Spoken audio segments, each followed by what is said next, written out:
In this Sunday's Gospel, Jesus gives a profound statement to his disciples. He says, "I am the bread of life." Now, this is a rich statement, and I think that we have to take it apart to really understand what Jesus is trying to tell us as his disciples today. I am the bread of life.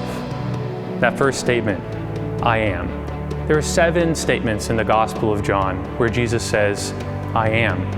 We should immediately think, when we hear that phrase, we should think of Moses on the Mount Sinai. We should think of him receiving the law from God. And God gives Moses the most profound statement in the Bible of who God really is. He says, I am who am. And Jesus reflects that statement. He echoes it, and he says, I am. So the statement here is, Jesus is saying, I am the God on Mount Sinai. I am the Lord. So listen to what I have to say. I am the bread. Bread. Bread is a staple food for so much of the world. Certainly in Jesus' time in ancient Palestine, bread was the core of their diet. So bread doesn't just mean bread, the food, that you have on your table, but food itself. Nourishment, period. Jesus Christ is essential. He is the bread that we eat. He is the food that sustains us.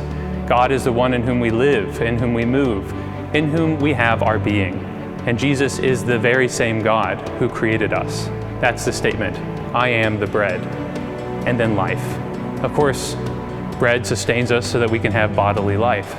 But Jesus is moving us beyond the merely material into the spiritual. This is essential to see how Christ is moving us from just bodily realities and the concerns of our everyday life into what really matters, into what endures, that is eternal life. I am the bread of life, and those who eat this bread will not die, but have life eternal. That's really the goal, brothers and sisters, life eternal. And I think as we reflect on this gospel today, we look at what's really essential both in our lives and in our church. There are many changes that will be happening in our diocese and in the world coming forward. And we have to fix our eyes on what is truly essential, and that's simply Jesus Christ. He assures us, I am the bread of life, and that bread isn't going anywhere. Your church may change, your priest may change, your life may change in many ways, but God's promise remains the same. I am the bread of life.